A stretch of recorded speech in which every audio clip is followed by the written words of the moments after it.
Boa tarde, Ivan. Muito bem-vindo aqui no nosso Jornal da Oeste. Eu queria aproveitar e fazer até um paralelo. Eu me lembro aqui que na terça-feira nós falamos em relação à Índia, né, que a Índia, que faz parte dos BRICS, foi lá e conseguiu negociar, que até a própria China conseguiu um acordo por fora com o Trump. E aí a gente também noticiou aqui no comecinho do programa os senadores, né, 8, desculpa a palavra aqui, mas são 8 fanfarrões, ao meu ver, que estão tentando fingir que tem algum canal ali. E aí ontem a gente teve a declaração do Alckmin dizendo aí aos senadores que vão na comitiva ou comitê, eu não sei, porque parece mais um comitê, comício. Mas o Alckmin disse que ele iria, que ele tentou falar com o Tesouro Americano e não conseguiu.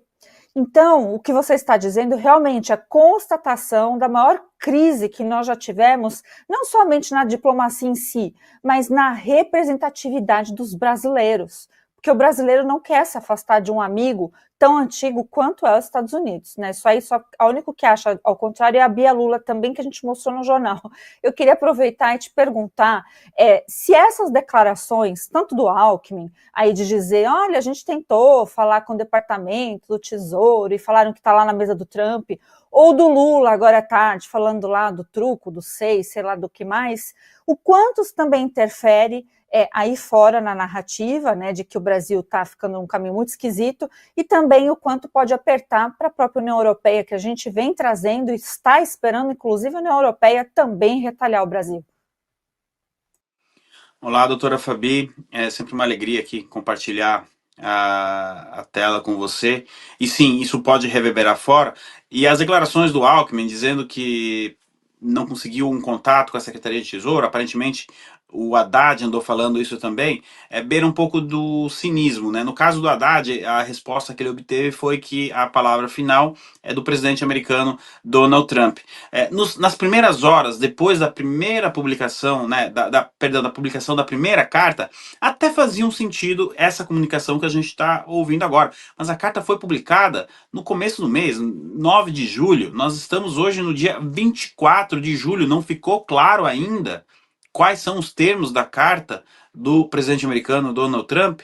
Depois de um dia, dois, isso já não é mais uma questão de não interpretou bem a carta, ou não entendeu a carta, ou vamos abrir a negociação. Já começa a ser um pouco de cinismo por parte dessas pessoas, inclusive ao vice-presidente e também ao ministro Haddad, porque o Trump foi explícito ali na carta. Aí vem o Lula dizer que quer manter a conversa no âmbito comercial, quando o Donald Trump já especificou isso. Eu, inclusive, já falei no início aqui da minha participação referente à questão da União Europeia. A gente sabe que os mecanismos da União Europeia para aplicar uma sanção direta ao Brasil é muito mais complicado. Agora, circula-se aí nos corredores da OTAN que existe uma possibilidade de que países membros da OTAN façam algum tipo de sanção direta ao Brasil, como, por exemplo, interromper a compra do avião C-390 de fabricação da Embraer. Esta poderia ser uma medida.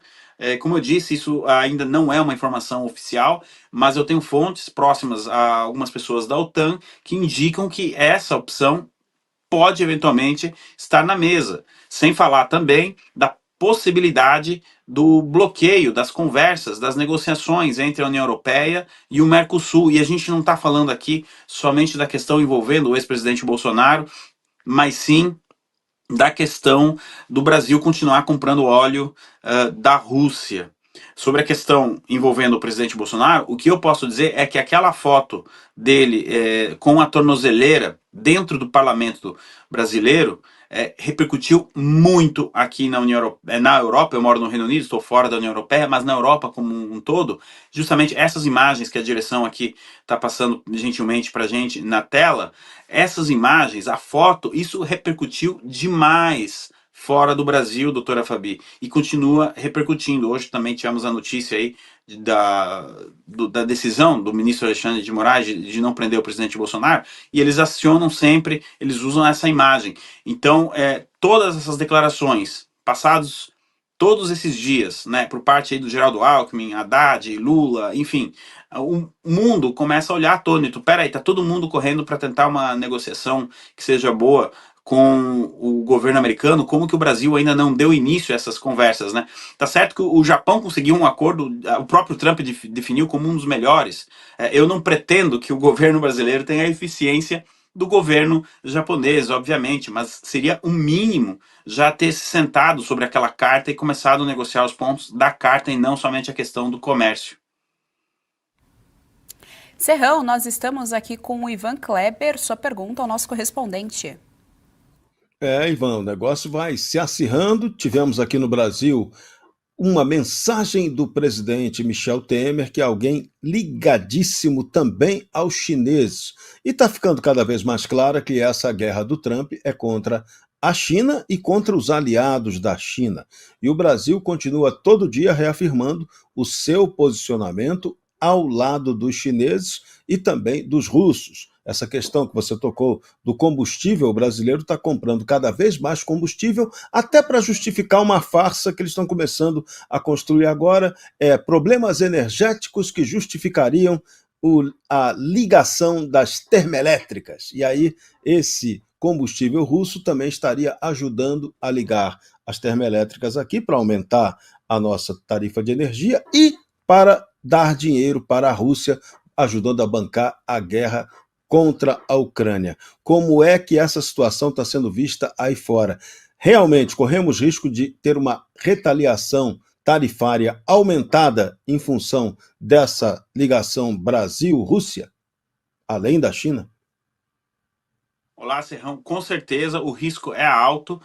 Nós já temos declarações do senador americano Lindsey Graham, que é o senador mais engajado nessa questão da relação dos Estados Unidos com a Ucrânia. Ele já, por mais de uma vez, ele fez essas declarações em entrevistas, em locais públicos, ou seja, nada escondido, nada de diz que me diz que ouviu falar. O Lindsey Graham foi bem direto, inclusive ele acusou o Brasil, né, o governo brasileiro, de ter sangue nas mãos, sangue de vítimas da guerra da Rússia e da Ucrânia. Olha que declaração pesada, Serrão. Quem imaginou que a nossa geração pudesse ver um tom desse sendo utilizado por um senador americano em relação ao Brasil, mas toda essa aproximação do governo Lula, essa aproximação ideológica com a Rússia, com a China, com o Irã, não vamos esquecer que estão querendo colocar o Alckmin para negociar, depois daquela imagem famosa que também circulou o mundo, né?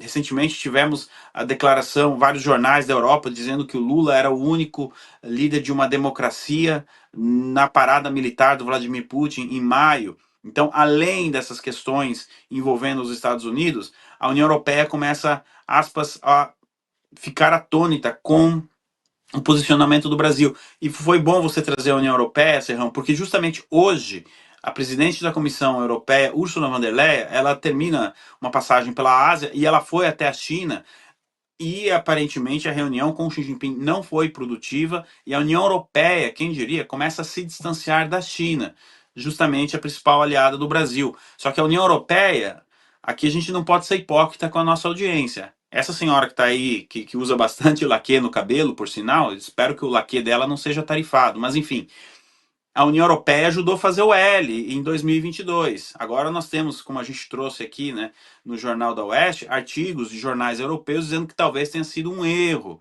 não é? Então isso a gente também não pode omitir da nossa audiência. É importante a informação de que a União Europeia comece a olhar com uma certa preocupação a relação do Brasil com a China, mas eles têm culpa no cartório. Eles ajudaram, não é, a eleger uma pessoa que era notório que faria essa aproximação.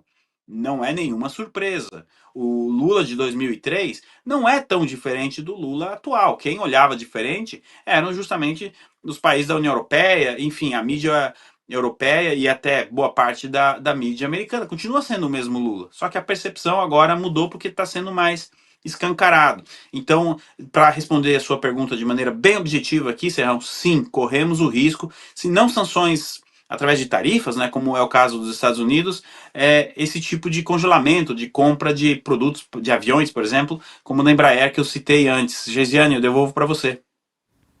Muito obrigada, Ivan Kleber, pelas informações aqui no nosso Jornal da Oeste. Já sabe, é de casa. Até a próxima.